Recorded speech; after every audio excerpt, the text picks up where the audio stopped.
My children, listen well and let your hearts be open like the new yam field after rainfall. For this story is not one of mere words. It is the memory of a people, a story born in the heart of a Kanu Ohafia, where courage and hard work are not just virtues, but a way of life. A Kanu Ohafia lies where the green hills kiss the blue sky. The red soil stains the soles of every child's feet, and the wind carries songs of history from the ancestors. The people of Ohafia are known for two things: bravery and enterprise. Even when the cock crows late, the Ohafia man has already tightened his wrapper and gone to the farm, while his wife prepares palm oil soup or tends her trade. They say in Akanu, a man who refuses to sweat will not know the taste of palm wine. Life in Akanu was not easy, but the people carried it with pride. Every market day, Ik, Ori, Afo, and Ankwo, the square would fill with traders selling everything from fresh okra to woven baskets. Children ran around with laughter, while elders gathered under the big udala tree, cracking kola nuts and exchanging proverbs. In the evening, the air would be filled with the scent of roasted yam and palm oil, and the sound of ekwe drums could be heard from distant compounds. Among these people lived Mazi Iwegbu, a tall, humble man whose shoulders carried both strength and wisdom. His wife, Nika, was gentle as morning dew, but firm like Iroko roots. They lived in a small mud house roofed with rusted zinc, their compound shaded by banana trees and the scent of burning firewood. They were not rich in silver and gold, but they were rich in integrity, the kind of wealth that does not fade with time. Mazi Iwegbu was a palm wine tapper, known all over the village for his honesty. His hands were calloused, and his skin bore the mark of sun and rain. Every morning before the cock crowed, he would tie his climbing rope around his waist, hang his calabash, and head for the palm trees behind the stream. He often sang while climbing, Nwata bulu ogu, Nwata gienwe ugwo. When a child works hard, a child will enjoy the fruit of his labor. His wife, Neka, sold vegetables at the Nkwo Akanu market, fresh pumpkin leaves, okazi, and scent leaves. Her stall was always neat, and her voice warm like sunshine after rainfall. Together they raised their 5 children, 3 girls and 2 boys, with discipline and love. Their first child, Chidimma, was born during the season of New Yam, on a day the sky smiled upon the earth. From her infancy, everyone said she was special, calm, wise beyond her years, and respectful. Even the village women admired her quiet diligence. When she grew older, she helped her mother in the market, tying her wrapper tightly around her small waist and balancing baskets of vegetables on her head. She could bargain with adults and still keep her smile. Her parents might have been poor, but they gave her something no school could teach: good upbringing. Every evening, after their meal of gari and okazi soup, Mazi Iwegbu would gather the children around the lantern's faint light. He would clear his throat and begin, "Greater than, my children, listen with both ears. Poverty is not a curse unless you allow it to enter your heart. What spoils a person is greed. Do not desire what others have. Rather, be content and work hard for your own. Greater than, a person who steals because of hunger will still hunger again. But the one who works will always eat with joy." He would look at Chidinma and continue, "Greater than, my daughter, your beauty is not in your face but in your behavior. A woman who keeps her dignity is richer than one who wears gold. Never envy those who flaunt what they cannot afford. Wait for your time. The sun shines for all, but it rises for each at its own hour." Those words became like fire in Chidimma's heart. She treasured them more than ornaments. Even when she watched her mates wear fine clothes or eat better food, she smiled and said to herself, "My time will come." Her mother, Neka, often told her daughters, When a woman forgets her dignity, she becomes like a basket that cannot hold water. Carry yourself with pride and respect, for good name is better than money. Their home was filled with laughter despite hardship. On moonlit nights, the children would sit outside while Neka told folk stories of tortoise, lion, and the spirit world. Chidimma always listened the most, her mind wandering beyond the stars. She dreamed of going to school, of wearing uniform and carrying books, of becoming someone who could change her family's story. But dreams, my children, sometimes bow to the weight of reality. The family's income could barely feed them. Still, Mazi Iwegbu struggled to send Chidinma and her immediate sister, Amarachi, to the village primary school. The others helped in farming and trading. Chidinma excelled. She was often called Nemazi by her teachers because of her maturity. When she spoke, even older pupils listened. At the end of each term, she returned home with glowing results, and her father would beam with pride. Yet behind his smile was the fear of tomorrow. How would he continue her education? One day, while Mazi Iwegbu was tapping wine, a familiar voice called from below. Greater than brother. Brother, is that not you up there? It was Uduak, his younger brother, who had traveled to Anambra State years ago and built a successful motorcycle parts business in Nui. He had come home with a shiny car and new clothes. The villagers gathered to greet him, praising his success. That evening, under the flicker of the oil lamp, Uduak told his brother, "Elder brother, I see how hard-working your daughter Chidinma is. Let me take her with me to Anambra. I will train her in school. Let her have a better chance in life. You know things are hard here." Mazi Iwegbu looked at his wife. Their eyes met, a mixture of joy and fear. It was not an easy decision, but poverty has a loud voice. After long silence, he sighed and said, "If you promise to take care of her like your own, then may God go before you." They killed a fowl that night to celebrate her fortune.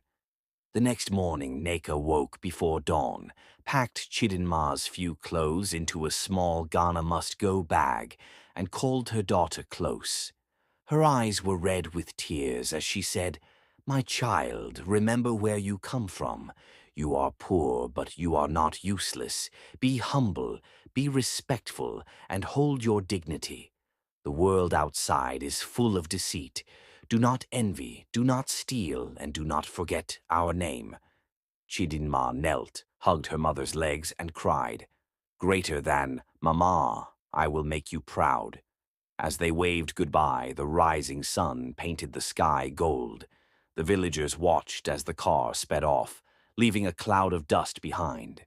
And so, my children, that was how Chidinma left Akanu Ohafia, not knowing that the journey to greatness often begins with tears. The sun was still fresh that morning when the vehicle that carried Chidinma rumbled into the busy streets of Newi, Anambra State. Her eyes darted from one end of the road to another. She had never seen such a place in her life. Vehicles honked endlessly, traders shouted prices, and the air was thick with the smell of fried bean cakes, oil, and iron dust from mechanics' workshops. Her uncle, Mazi Uduak, was a respected motorcycle spare parts dealer. He had a big shop at Nkwo, Newi, and a two-story building where he lived with his wife, Madame Nwakego, and their two children. At first, Chidinma thought she had stepped into paradise. The tiled floors, the shiny curtains, the sound of a generator humming at night. All these were new to her. When she called home that evening, her mother's heart leaped for joy. "Nem, be humble," her mother advised through the phone. "Remember you went to learn, not to argue. Greet your uncle's wife well," Chidinma replied softly. "Yes, Mama, I will do as you said." But my children, in this world, not every smiling face carries love, and not every promise leads to peace. At first, things seemed fine. Madame Nwakego gave her a small room beside the kitchen. In the mornings, she joined in cleaning and helping to prepare food for the family. But after some weeks, the tone of the house began to change like weather before rainfall. Her uncle started leaving home early for the shop while his wife gave chidimma endless chores. She would sweep the entire compound, wash plates, fetch water, bathe the children, iron clothes, and cook breakfast, all before 8 a.m. When she was done, she had to join her uncle at the shop. One evening, exhausted, she gathered courage to remind her uncle, "Uncle, you promised to take me to school. It's almost 2 moons since I came. I want to start learning." The man nodded absently, his mouth full of roasted meat. "Don't worry, my daughter. You will go soon. Let's just arrange small things first." But soon turned into weeks, and weeks melted into months. At the shop, Chidinma worked like a trained apprentice.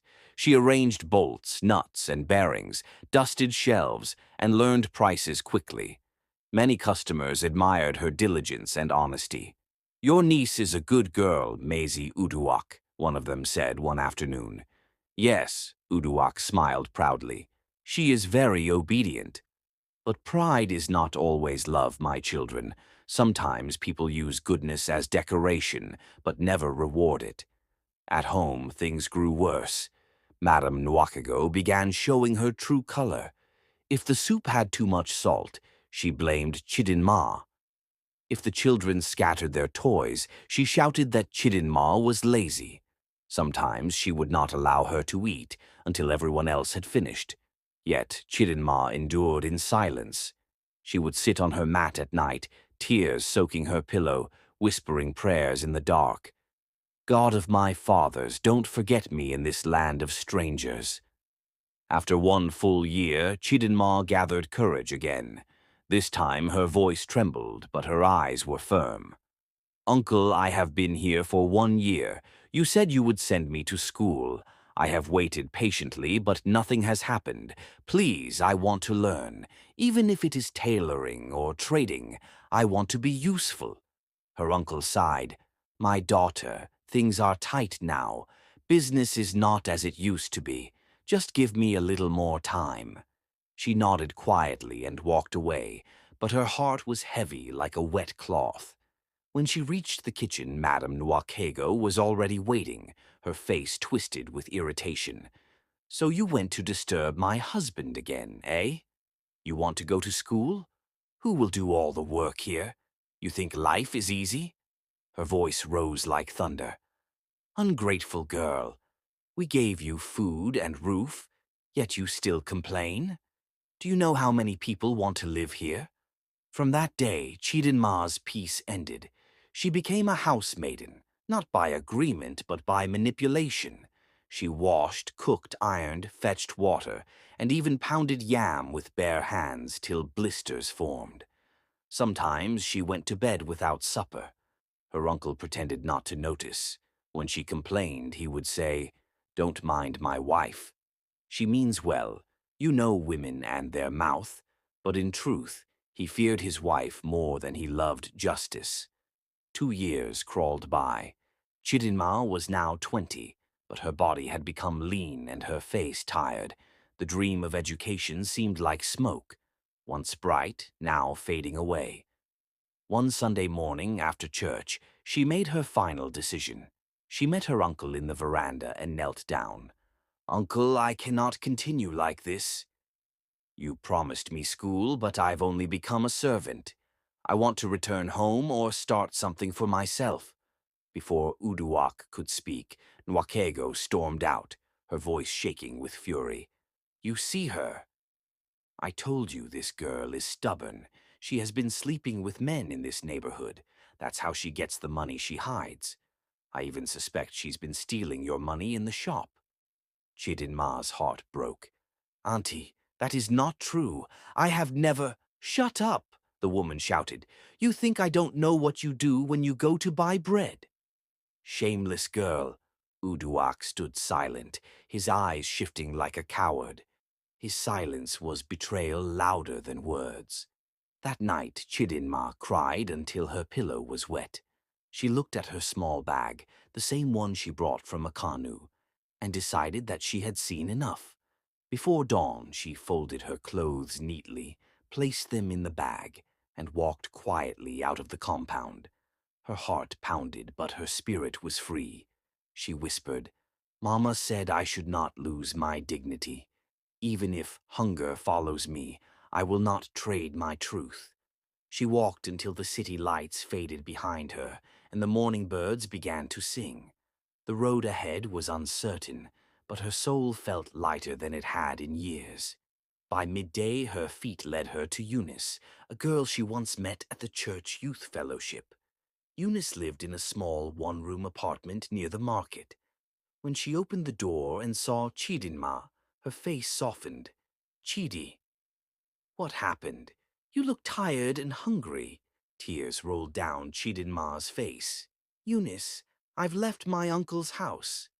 "I have nowhere to go." Without hesitation, Eunice brought her in, offered water, and shared her food. "Don't cry," she said. "God sees everything. You will rise again. Rest first. Tomorrow will think for itself." That night, Chidinma slept peacefully for the first time in years. The walls were cracked, the floor bare, but her heart found rest. When dawn broke that morning, the cocks of Niue had already crowed thrice, and the traders were setting out to their stalls. In one small corner behind the main market, Chidinma sat on a low stool beside her friend Eunice's room. Her face was tired but calm. Her spirit had decided never to return to her uncle's house again. Life, my children, can sometimes crush a person until their bones want to give up. But a person who refuses to bow becomes a story for generations. Eunice, who sold a kara by the roadside, shared everything she had with Chidinma: food, mat, and faith. When the days grew harsh, they took comfort in each other's words. "Chidi, this city no easy," Eunice would say, "but the same sun that burns a man can also ripen his fruit." They laughed through their pain, dreaming of better days. Soon, Chidinma began to help Eunice fry a kara and pop in the morning. Her hands were fast and her smile drew customers. After a few weeks, Eunice told her, "You fit start your own small thing if you gather small money." Those words planted a seed in Chidinma's mind. She began saving the little tips she received from kind customers. Some days, she would skip breakfast and keep the coins in a tin. Her goal was small, just enough to buy a wheelbarrow and some snacks to hawk. The hawker of hope. Months passed. One bright Monday, she took her tiny savings and bought a second-hand wheelbarrow from a kind man at Enquo Market. It had squeaky wheels and a faded blue paint, but to her it was a chariot of destiny. She loaded it with puff-puff buns and bottles of Zobo drink. When she started pushing it through the streets, people looked at her with mixed feelings: pity, curiosity, and sometimes mockery. "Fine girl like you selling snacks," one man sneered. "You no get shame." Chidinma smiled, wiped her sweat, and replied softly, "Work no day shame person. Na thief day bring shame." Each morning she left before sunrise, pushing her wheelbarrow through the market gates, calling in her sweet voice, "Buns! Puff, puff! Cold Zobo, fresh and sweet." The traders loved her, the mechanics called her Nwanyi Oma, the good woman. She would stop, sell, laugh, and move on. The coins came slowly, but every naira carried dignity. Children in the market adored her too. Sometimes she would give them leftover snacks at sunset and say, "Eat, my Pekin. Tomorrow go better." That was how Chidma lived. One day, one prayer, one push of the wheelbarrow at a time. When the sky fell, but the journey of greatness is not always straight. One evening, as the market was closing, dark clouds gathered suddenly. The rain poured like heaven was angry. Chidinma's wheelbarrow overturned, and her snacks soaked in muddy water. She stood under the rain, holding her empty tray, tears mixing with raindrops. People ran past her, seeking shelter, but she stood still, whispering, "God, I don't know what else to do. If you are there, see me." That night she returned to Eunice's room empty-handed and drenched. Eunice held her and said, "Don't cry, my sister.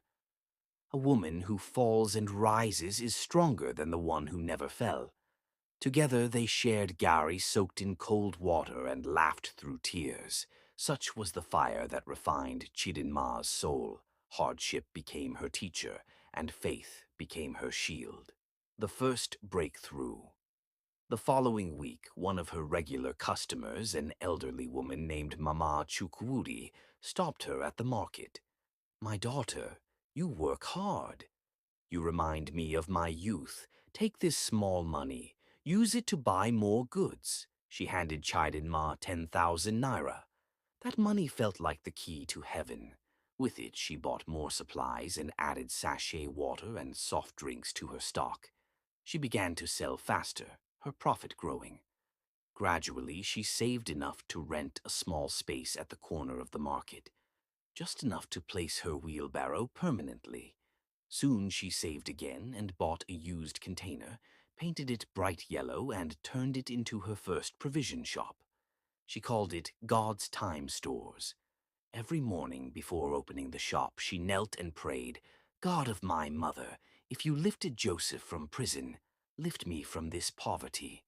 And little by little, her prayer began to bear fruit. When the sun started to smile by her second year in the market, customers were lining up before her shop opened. They trusted her.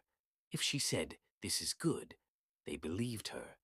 Her goods were neatly arranged, her scales accurate, and her smile constant. Market women often said, "If all traders were like Chidimma, lies would have died from business." She became known as Ada Ukwu, the Great Daughter, a name of respect in Ohafia culture. But my children, even when success begins to knock, life still tests your humility. One afternoon, a group of young women from her neighborhood came to her shop, their clothes flashy and voices loud. They laughed and said, "Chidinma, you too dey suffer yourself. See your mates dey follow rich men. One weekend dem go give you better phone and fine hair." Chidinma smiled gently and replied, "My mother taught me that the hand that takes without work will one day beg without shame. Let me make my money with peace." The girls hissed and walked away, but Chidinma's words echoed in the air like prophecy. The man who saw beyond the wheelbarrow. It was during this season of quiet growth that Chizoba Kalu, a humble furniture maker, came into her life. He often passed her shop on his way to deliver chairs to customers. Sometimes he would stop to buy cold zobo and say a few kind words. He admired her strength and gentleness. Unlike others, he did not look down on her. He saw light where others saw dust. One day he asked shyly, "Madam, are you married?" Chidinma laughed softly. "Do I look like one?" "You look like wife material, the full yard," he replied with a smile. That joke became the beginning of a friendship that would change her life forever. When a man looks beyond the dirt on a gem, he finds light. That was how Chizoba Kalu saw Chidinma, not as a mere hawker or a struggling trader, but as a woman with grace hidden behind sweat and simplicity. He was a young furniture maker from Ebim Ohafia, tall and soft-spoken, known in his workshop for his patience and skill. His hands were rough from years of carpentry, but his heart was gentle. Every time he passed Chidinma's shop, his steps would slow as if drawn by an unseen spirit. "Nwanyi Oma, how market today?" he would greet. "We dey thank God," she'd reply with her usual smile. At first, their conversations were short, greetings, small jokes, bits of advice. But as days turned into weeks, the two began to share more. He would rest his heavy load of planks by her shop, buy a drink, and talk about life, work, and dreams. When love enters quietly. One evening, as the sun dropped behind the orange horizon, Chizoba said to her, "Chidimma, life no easy for anybody. But when I see how you dey push yourself every day without complaining, I dey get hope say good people still dey for this world." Chidinma smiled shyly. She was not used to being admired for her strength. Most people saw only her struggle. That night, as she lay on her mat, she found herself thinking of him, of his calm eyes and the way he never mocked her hustle. In her heart, something soft began to bloom. "But my children, love is not always a bed of roses.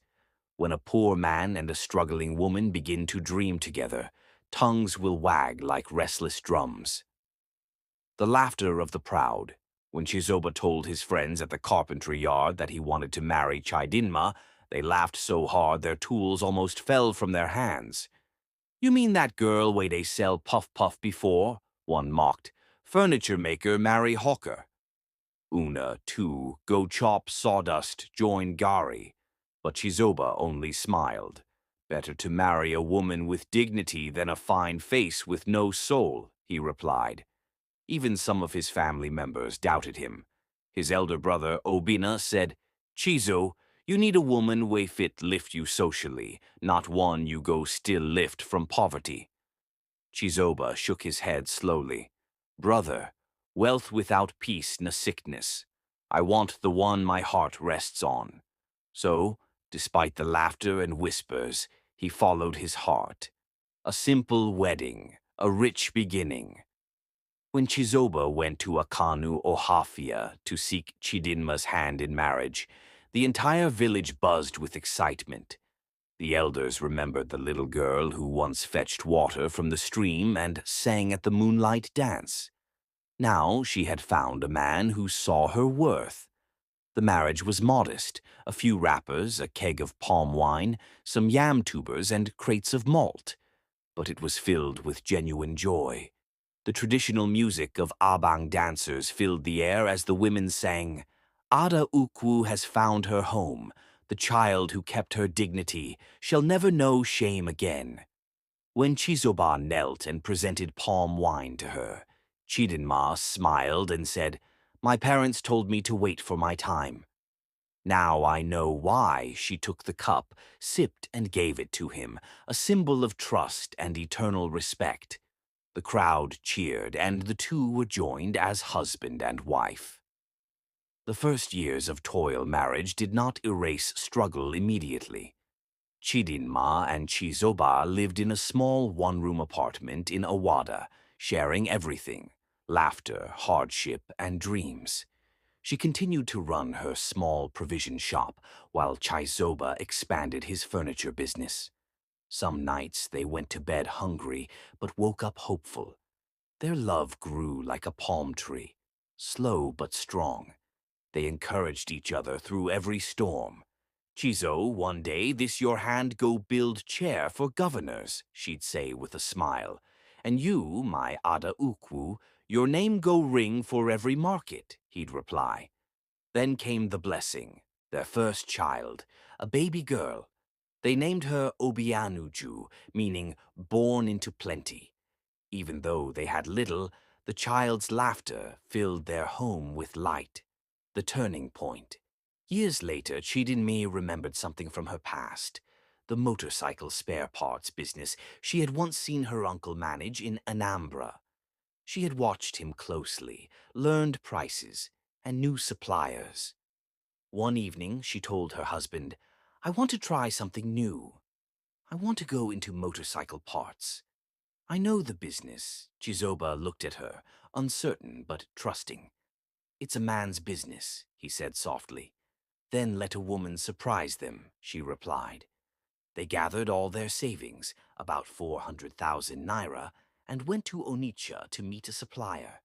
The man, impressed by her honesty and confidence, gave her goods worth over 700,000 naira, trusting her to remit the balance after sales.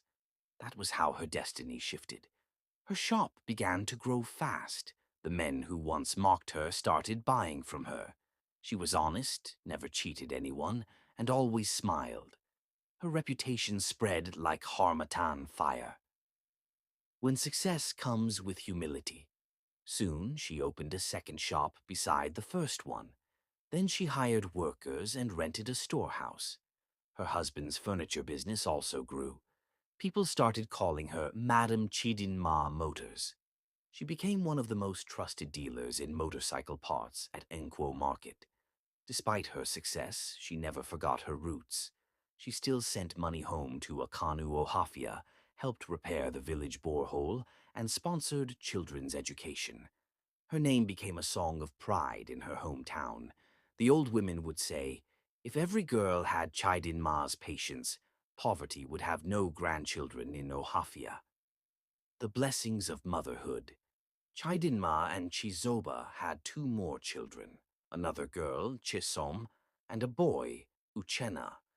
Their home was now filled with laughter, prayers, and the smell of prosperity. They built a 4-bedroom house and furnished it with Chizoba's own hands.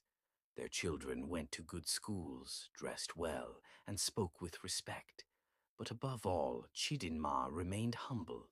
Each morning before opening her shop, she would kneel and pray, "Lord, keep me from pride. Let my blessing not blind me the return of the past." One evening, as she sat counting her sales, Eunice, her old friend, visited her after many years. Tears filled both their eyes as they embraced. "Chidi, I always knew you'd make it," Eunice said. "You gave me strength when I had none," Chidinma replied. Eunice was struggling, so Chidinma gave her a small container shop near her own and stocked it with goods. "If I eat alone, I may choke," she said. "But if we eat together, our laughter will fill the land." Ah, my children, generosity is the perfume that never fades. A time of peace. By the time Chidinma turned 35, she and her husband were traveling to Lagos, Aba, and even China for business. She became an importer of motorcycle parts herself, a rare achievement for a woman from humble beginnings. Her name was now a symbol of diligence and integrity. But the story does not end here, my children, for destiny always comes full circle. There came a day when the same uncle who once maltreated her would kneel before her door, tears in his eyes. But that, my children, is a tale for the next and final chapter, the circle of forgiveness and restoration. Years had passed like the flowing river of Nkporo, silent but powerful. Chidinma had become a name of honor in both Anambra and Ohafia. Her businesses flourished, her husband traveled often to China and Dubai for goods, and her children were growing into fine, respectful souls. Yet, despite all the riches and laughter, Chidinma never forgot where she came from.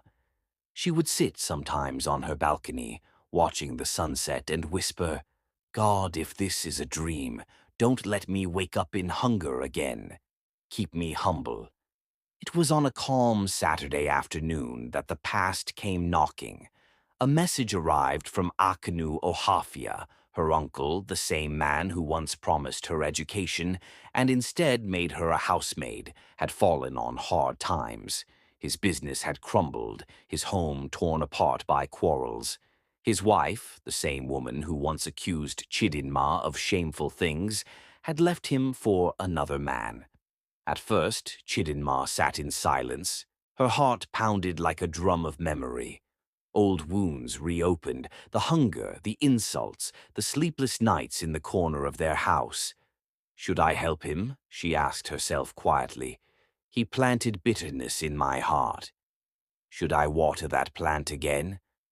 She could not decide, so she waited until her husband, Chizoba, returned from a business trip.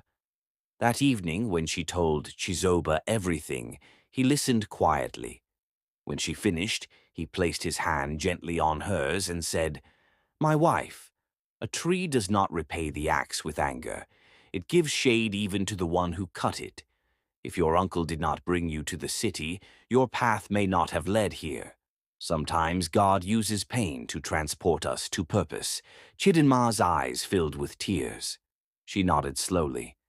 "You speak like my late father," she whispered. "Then let's honor your father's teaching," he replied softly. Let's forgive.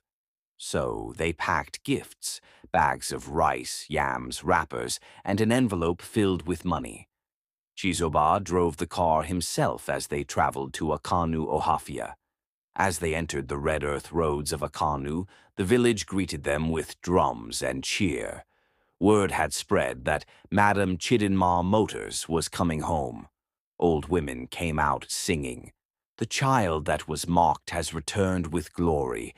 The one who ate tears now shares joy. Chidinma's mother, frail but smiling, wept when she saw her daughter step out of the car. She held her tightly and said, "My child, you have made the name of your father sweet again in this land." They rested for a while, then Chidinma asked to be taken to her uncle's compound. The kneeling uncle. When they arrived, her uncle came out, looking worn and humbled. His clothes were faded, his eyes red from regret. At first he could not speak. Then he fell on his knees before her. "Chidinma," he said in a trembling voice, "the sins of my youth have found me. I wronged you and your parents. I mocked your dreams. If the gods have mercy, let it be through you. Forgive me." My daughter, tears streamed down Chidinma's face. The same man who once called her lazy now knelt before her in shame. For a moment, she could not speak. She looked at him, the uncle who once made her cry, and then at the man beside her, her husband, who had taught her the language of grace. Finally, she said softly, "Uncle, I carried your hurt in my heart for years. It poisoned my peace, but today I release it. I forgive you, not because you deserve it, but because peace deserves to live in my heart." Her uncle broke down and wept. Even the villagers watching from afar were moved to tears. The gift of a new beginning. After the tears came silence. Then Chidinma's husband, Chizoba, stepped forward and said, "Sir, we did not come empty-handed. Here is some money to start again. Life can rise even after the fall." They handed him a large envelope and 2 bags filled with goods. The man held the envelope with shaking hands, tears still rolling down his cheeks. "May heaven bless you both," he said. "You have turned shame into testimony." Chidinma smiled gently and replied, "Uncle, when you see another child struggling tomorrow, do not break her spirit. Help her stand. That is how the world heals, the lesson of the elders." That evening, as the sun rested over the palm trees, the elders of Akanu Ohafia gathered in Chidinma's family compound. They poured palm wine and spoke words of blessing over her. Elder Okoro Anto, the oldest man in the village, said, "This girl has carried the name of Akanu to the city and returned with honor. Let all daughters of Ohafia learn from her story that dignity and patience are stronger than deceit and envy." The people cheered, singing songs of joy.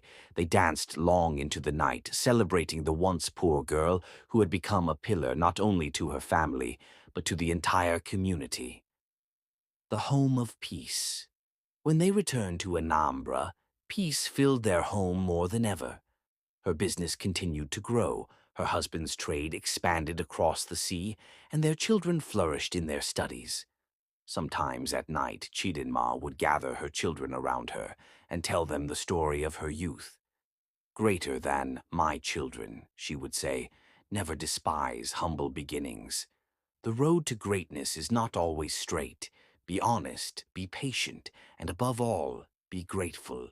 And when the children slept, she would whisper to herself, "My parents were right. Contentment is the mother of peace." Years later, as Chidinma grew older, she became a benefactor to many in Akanu Ohafia. She built a small health center, sponsored scholarships, and supported widows. Whenever people asked why she gave so much, she would smile and say, "Because once upon a time I had nothing, only hope." Her story became a song told at moonlight gatherings and market squares. Mothers told their daughters, Remember Chidimma of Akanu Ohafia. She kept her purity, her dignity, and her faith, and see what God made of her.